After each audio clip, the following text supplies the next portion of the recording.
This is Kathy Beal of EmpowermentUnlimited.net with Astro-Insight for May 2020.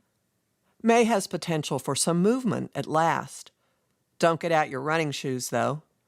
Forward movement is not the point, or particularly possible. Romanticizing, idealizing, and delusion waylay us at the month's start as the two guardians of love, Venus and Neptune, clash May 3rd. Individual clarity is possible when the Sun meets Mercury the next day. Primal forces are building, however.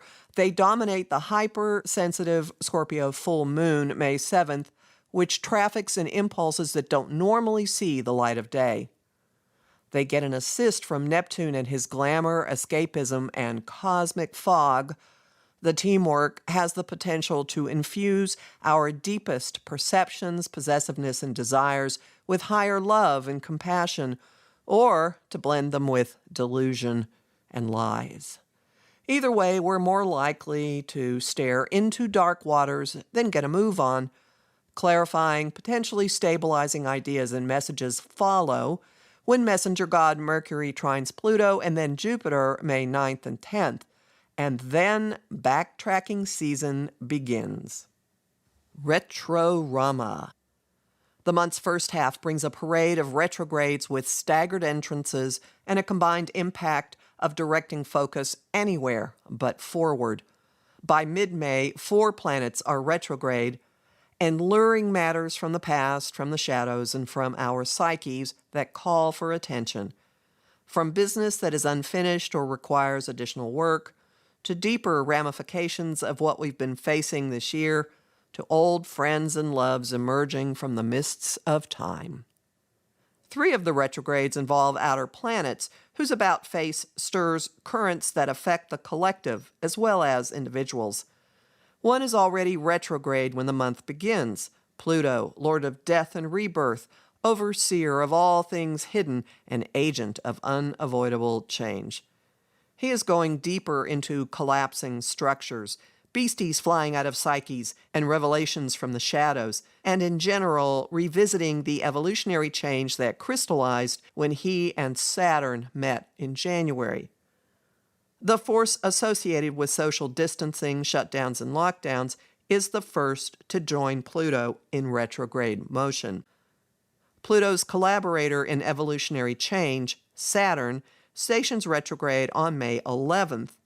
The planet of rules, order, responsibility, and adulting, Saturn has been taking a breather from his work with Pluto and test driving applying his tendencies to network-oriented Aquarius, which he will enter at the December solstice for a couple of years. He has made it to only the 2nd degree of Aquarius for now and will return to Capricorn at the beginning of July for a final look around. Watch for his reverse march through Aquarius to loosen, undo, or at least trigger a rethinking of restrictions and new definitions or experiences of community that have arisen since March 16th. The Plutonian undercurrents swirl all the more after May 14th, when amplifying Jupiter joins Pluto in a slow drift toward their meeting at the end of June. They are deepening, expanding, and intensifying the effects of their early April conjunction, which had the effect of deepening, expanding, and intensifying Pluto's Phoenix moment with Saturn in January. Everything's connected. Socializing gets an additional boost from the month's only inner planet retrograde, which encourages getting in touch with folks from all over our timelines, as well as collecting and trading tidbits about what's been going on. Venus, goddess of love, money, and all we value, is retrograde from May 13th to June 24th, traveling from 21 degrees Gemini to 5 degrees Gemini. She's chatty and sociable as can be in this sign, and this retrograde is likely to inspire a frenzy of making up for the constraints of social distancing. She'll be retracing ground she's covered since April 5th, so watch for dropped or unfinished conversations or connections to come back around for revisiting. Ghosts from further back are returning as well, popping up in social media feeds, sending email or friend requests out of the blue, and just plain running through your mind. The point might be saying hi or reminding you of earlier interests and types of pals, or reacquainting you with previous versions of yourself.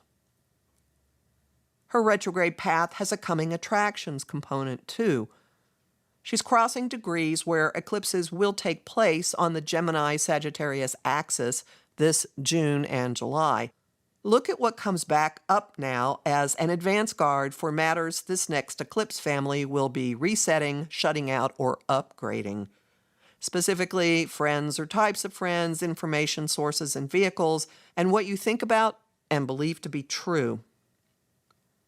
This retrograde is particularly meaningful for the collective because it has Venus coursing backward through the U.S. 7th house of partnerships, people who work for us, and open enemies. Keep an eye on the scads of figures in the political news with Gemini suns, including Trump, Pence, Barr, Giuliani, and across the pond, Boris Johnson. Venus retrograde has some caveats. People and objects may not have the value they present. Words may charm and dazzle, but hold off committing or buying anything major till she stations direct. Trading places. As Venus stations retrograde, our ability to push ourselves forward shifts into a loose emotional mode when Mars enters the all-connected waters of Pisces on May 13th. For the rest of this month and next, the feminine is in a masculine intellectual mode, while the masculine is in a feminine empathic mode, a duality that is fitting for Gemini, the sign of the twins. Mars is in Pisces till the end of June, encouraging indirectness and softened approaches, guided by imagination or compassion or otherworldly sources or a bottle of wine. Self-sabotage and boomeranging efforts are also in his bag of tricks. Think of what happens when you push water away from you in a pool or a tub or a lake. Eventually it comes back at you, sometimes with a force you can't control. Mind games. As Venus retrogrades, she's under the command of Mercury, cosmic messenger and ruler of Gemini. He zips through 3 modes of expression this month, and our mouths, minds, and information flow follow suit. He's in down-to-earth, show-me Taurus through May 10th. The pace and noise level pick up when he enters his air home of Gemini May 11th. During his 3 weeks in that sign, he's amplifying what Venus is up to. Watch for an epidemic of chatter, multitasking, and minds flying all over creation. If shelter-at-home orders are lifting, our feet and bodies will be running free as well. If orders are still in place, well, we'll be finding other ways to run amok. All things Mercury go back home starting May 28th when he enters emotional, nurturing, super-sensitive Cancer. He's in this sign through August. His second retrograde takes place there starting in June. His watery approaches bolster Mars in Pisces and the masculine's foray into feminine ways. While Mercury is still in Gemini, some grounding, practicality, and focus paradoxically lock in for the long haul. The Gemini New Moon, May 22nd, enjoys the free-flow energy of a trine to retrograde Saturn in Aquarius. Flibberty-gibbet meets slow and steady, and somehow the pairing works.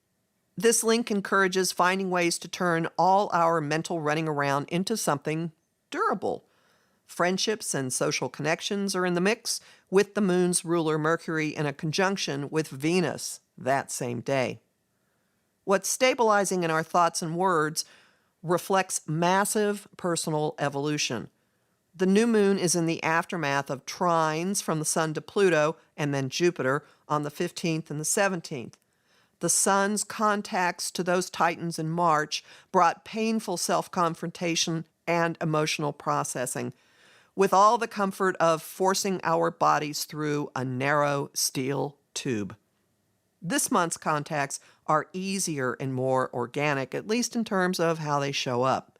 Psychic surgery is at hand. The butterfly is breaking out of the chrysalis. It's starting to find footing at the new moon, too.